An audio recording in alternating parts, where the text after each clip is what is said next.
اسی طرح پابندی کے ساتھ سننے کی توفیق عطا فرمائے۔ کسی شاعر نے کہا ہے، جو کچھ ہوا ہے تیرے کرم سے، جو کچھ ہوا ہے تیرے کرم سے، جو کچھ ہوگا تیرے ہی کرم سے۔ سب کچھ اللہ ہی کے فضل سے ہوتا ہے۔ الحمدللہ جو آیتیں آپ تراویح میں سن رہے ہیں، کئی باتیں اللہ تعالیٰ نے انہیں بیان فرمائی ہیں۔ لَن تَنَالُوا الْبِرَّ جو میں نے آیت آپ کے سامنے تلاوت کی، اس سلسلے میں آتا ہے کہ ایک صحابی ہیں حضرت طلحہ رضی اللہ عنہ، انہوں نے جب یہ آیت سنی، جس کا مطلب یہ ہے کہ تم اس وقت تک مکمل نیکی کو پا نہیں سکتے جب تک کہ تم اپنی سب سے پسندیدہ چیز اللہ کے راستے میں خرچ نہ کر دو۔ تو جب ان صحابی نے یہ آیت سنی تو انہوں نے اپنا سب سے قیمتی ان کے پاس جو سرمایہ تھا، جو دولت تھی، ایک باغ تھا، بہت خوبصورت تھا اور اس میں پھل بھی بہت زیادہ لگتے تھے، سایہ دار جھاڑ تھے بہت زیادہ، انہوں نے اس باغ کو اللہ کے راستے میں دے دیا۔ تو یہ صحابہ کی صفت ہوا کرتی تھی، ان کے سامنے یہ بات ہوتی تھی کہ ہمارے پاس جو کچھ ہے وہ اللہ کا دیا ہوا ہے، اگر ہم اللہ کے راستے میں دیتے ہیں تو یہ ہماری خوش قسمتی ہے۔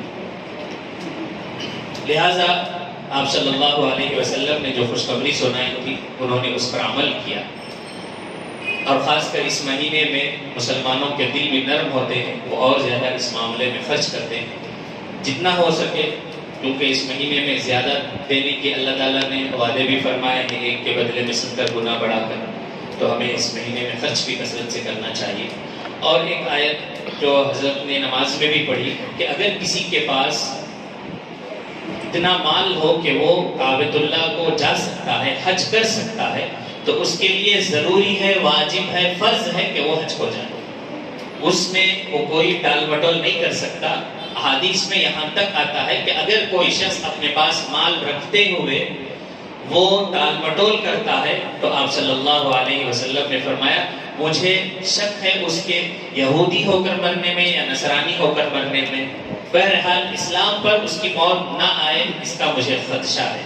تو اس سلسلے میں ساتھیوں کو غور کرنے کی ضرورت ہے۔ بہت سارے مسائل ہر ایک کی زندگی میں آتے ہیں، اللہ جسے چن لیتے ہیں، جنہیں توفیق عطا فرماتے ہیں، وہی اس کے گھر کو تشریف لے جاتے ہیں۔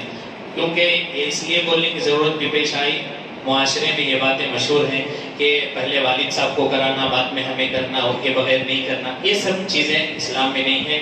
اگر ہمارے اوپر فرض ہے، ہمارے پاس مال ہے، تو والد صاحب کا الگ اکاؤنٹ ہے اللہ کے پاس، ہمارا الگ ہے۔ ہم پر فرض ہے تو ہمیں کرنا ضروری ہے، والد صاحب کے اوپر فرض ہے تو والد صاحب کو کرنا ہے۔ اگر والد صاحب کے ہی پیسے ہیں، وہ ہم پر خرچ کر رہے ہیں، والد صاحب پر فرض ہے تو والد صاحب کرنا ہے، بچے پر فرض ہے، اگر والد ہے تو بچہ کرنا ہے۔ یہی مسئلہ قربانی میں بھی ہوتا ہے۔ سب سمجھتے ہیں کہ پہلے ماں باپ کے نام سے، حضور کے نام سے دینا، بچہ تو بعد میں ہمارے نام سے دینا۔ ایسا نہیں ہے، بلکہ جس کے اوپر فرض ہے وہ ادا کرے گا۔ اور بھی کئی آیتیں آئی ہیں، جیسے وراثت کی بات آئی تھی کہ اللہ تعالیٰ نے ایک پوری آیت قرآن مجید میں 2-4 آیتوں میں پورے صفحے میں یہ وصیت کی ہے کہ اگر کسی کا انتقال ہوتا ہے تو وہ اپنے بچوں کو ساری چیزیں بتا دے، اگر نہ بھی بتائے تو اس کے انتقال کے بعد اس کے رشتہ داروں میں اس کا جتنا بھی مال چھوڑا ہوا ہے، جس کو اسلام میں ترکہ کہتے ہیں، وہ سب اس کے خاندان والوں میں بٹ جائے گا۔ اب کون کون اس کے خاندان والے اسلام مانتا ہے تو وہ تفصیل ساری اس جگہ موجود ہے۔ بیٹے ہوں گے تو ان کو کتنا ملے گا، بیٹیوں کو کتنا ملے گا، کس کو کب ملے گا، کون زیادہ رہیں گے تو کتنا ملے گا، بیوی کو کتنا ملے گا، ماں کو کتنا ملے گا، یہ سارے ذوی الفروض حصہ لینے والوں کی تفصیل اللہ تعالیٰ نے قرآن مجید میں بیان کر دی ہے۔ ایسا نہیں ہونا چاہیے کہ بیٹیوں کی شادی کر کو دیے تو وہ ذات کے باہر ایسے کو کہا جاتا ہے، حالانکہ ویسا نہیں ہے۔ اسلام نے ان کے بھی حصوں کو قرآن مجید میں مقرر کر دیا ہے، اسی کے مطابق فیصلہ ہونا چاہیے۔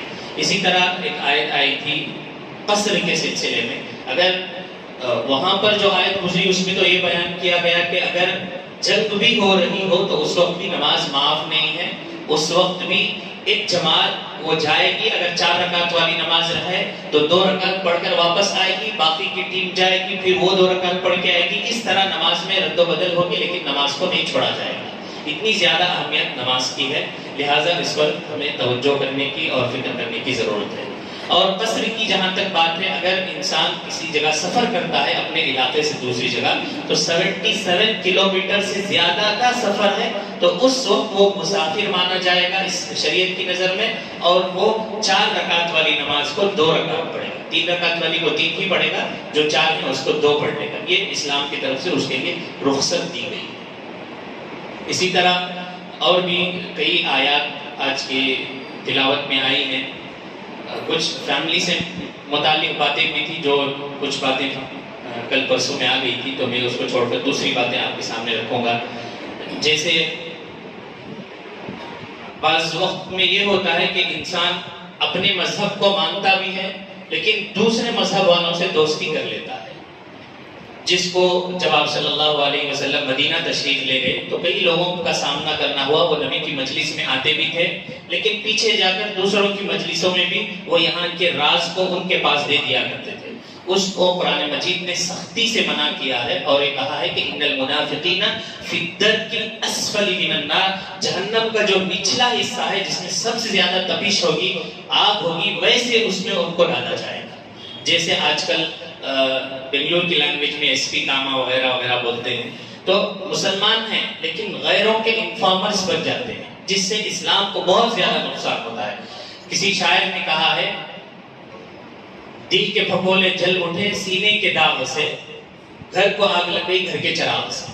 آپ کو معلوم ہے حضرت ٹیپو سلطان شہید رحمۃ اللہ علیہ جیسا بہادر ہندوستان میں شاید ہی پیدا ہوا ہو، ان کو بھی ختم کرنے میں ہمارے ہی لوگوں کا ہاتھ تھا، ورنہ کسی میں اتنی طاقت نہیں تھی کہ وہ ہمارے ایک بادشاہ کو ختم کر سکے، ان کو ہرا سکے۔ کئی مرتبہ سپر پاور طاقتوں نے ان کے ساتھ مقابلہ کیا تو کوئی جیت نہیں سکا، لیکن انہوں نے ہمارے ہی لوگوں کو خرید لیا۔ جیسے آج کل بھی ہمیں دیکھنے کو ملتا ہے کہ ہمارے ہی بھائی ہوتے ہیں جو کچھ پیسوں کی وجہ سے یا کچھ عہدے کی وجہ سے یا پھر اپنی غلطیوں کو چھپانے کی وجہ سے وہ دوسروں کے انفارمرز ہو جاتے ہیں، جس کی وجہ سے اسلام کا نقصان کر بیٹھتے ہیں۔ یہاں پر جو باتیں ہوتی ہیں وہاں پر پہنچا دیتے ہیں، جس کی وجہ سے سب کو بھگتنا پڑتا ہے۔ اس سلسلے میں بھی غور کرنے کی ضرورت ہے، اور قرآن نے جگہ جگہ یہ ارشاد فرمایا ہے۔ اور ایک خاص شک یہ تھا اس زمانے میں، ایک دوسری آیت جس میں یہود اور نصارہ کو ایک شک تھا کہ انہوں نے حضرت عیسیٰ علیہ السلام کو قتل کر دیا۔ بعض لوگ نصارہ کہتے تھے، جو کرسچن ہیں وہ کہتے تھے کہ ہم نے عیسیٰ علیہ السلام کو سولی پر لٹکا دیا ہے، اور جو جیوز تھے یہودی وہ کہا کرتے تھے کہ ہم نے ان کو قتل کر دیا ہے۔ تو قرآن مجید نے اس عقیدے کو واضح طور پر فرمایا، وَمَا قَتَلُوهُ وَمَا صَلَبُوهُ وَلَكِنْ شُبِّهَ لَهُمْ۔ اللہ نے فرمایا کہ نہ ان کو قتل کیا گیا نہ ان کو سولی پر چڑھایا گیا، بلکہ اس سارے میٹر کو انہیں کنفیوز کر کے چھوڑ دیا گیا۔ بل رفعہ اللہ الیہ، اللہ نے حضرت عیسیٰ علیہ السلام کو اپنے پاس آسمان پر بلا لیا۔ روایتوں میں لکھا ہے کہ 33 سال کی عمر تھی حضرت عیسیٰ علیہ السلام کی، بالکل نوجوان تھے، ان کو اللہ نے آسمان پر بلا لیا۔ جب قیامت کے قریب اللہ تعالیٰ کا جو وقت مقررہ ہے، دوبارہ حضرت عیسیٰ علیہ السلام کو زمین پر اتارا جائے گا، اور ایک وقت آئے گا کہ پوری دنیا میں ایک بھی انسان ایسا نہیں ہوگا جو بغیر کلمے والا ہو۔ پوری دنیا ایک وقت آئے گا سب کلمے والی ہو جائے گی۔ حضرت عیسیٰ علیہ السلام آئیں گے، بڑے بڑے جو فتنے ہوں گے، دجال ہوگا، یاجوج ماجوج، اس طرح کے جو بڑے بڑے فتنے ہیں ان سب کا مقابلہ کریں گے۔ پھر دھیرے دھیرے جب ایک وقت آئے گا، اس وقت کوئی بھی کلمہ پڑھنے والا نہیں ہوگا، اس وقت پھر قیامت آئے گی۔ تو ایک وقت آئے گا جب پوری دنیا مسلمان ہو جائے گی، پھر دوبارہ ایک وقت آئے گا جب کوئی بھی مسلمان نہیں رہے گا، اس وقت پھر قیامت قائم ہوگی۔ اسی طرح اور آیتیں بھی تھی کہ کسی پر تہمت نہیں لگانے کے بارے میں، خاص کر جو پاک دامن لوگ ہوتے ہیں معاشرے میں، ان پر کبھی کسی پر تہمت نہیں لگانا چاہیے۔ جیسے کسی کے بارے میں، کسی کے کیریکٹر کے بارے میں جو لوگ کہتے ہیں کہ اس کا چلن ایسا ہے، اس کا کیریکٹر ایسا ہے، اس سلسلے میں اسلام میں بہت زیادہ باریکی سے کام لینے کو کہا ہے۔ جب تک 4 گواہ بالکل ریڈ ہینڈ جیسے بولتے ہیں ویسا جب تک نہیں دیکھتے ہیں، کسی پر تہمت لگانے کی اجازت نہیں دی گئی ہے۔ اگر اسلامی حکومت ہوتی تو پھر جو بغیر صرف دیکھ کر آ کر تہمت لگاتا اس کو پھر کوڑے بھی برسانے کا حکم دیا گیا ہے۔ تو اس سلسلے میں فکر کرنے کی ضرورت ہے کہ بغیر تحقیق کے سنی سنائی باتوں میں معاشرے میں کسی پر الزام تہمت نہیں لگانا چاہیے۔ اس سے اس کا اور اس کے خاندان کا، اس کے گھر والوں کا، اس کی اولاد کا، پوروں کا ایک جو شبیہ ہوتی ہے، ایک کیریکٹر ہوتا ہے، وہ بدنام ہوتا ہے۔ اور یہود و نصارہ کے بارے میں کہا گیا کہ اس زمانے میں یہود و نصارہ یہ ہرگز نہیں چاہیں گے کہ ہم میں سے کوئی اگر کسی کا دوستی کر رہا ہے تو اس کو اسلام یہ کہتا ہے کہ ان کی دوستی ایک حد تک ہونی چاہیے، حد سے زیادہ ان سے دوستی نہ ہو جس کی وجہ سے ہم اپنی ساری باتیں انہیں پہنچانے والے ہو جائیں۔ اس سلسلے میں بھی ہمیں فکر کرنے کی ضرورت ہے۔ اللہ سے دعا ہے کہ اللہ تعالی ہمیں صحیح معنوں میں عمل کی توفیق عطا فرمائے۔ سبحان اللہ و بحمدہ، سبحانک اللہم و بحمدک، ونشہد ان لا الہ الا انت، نستغفرک ونتوب الیک۔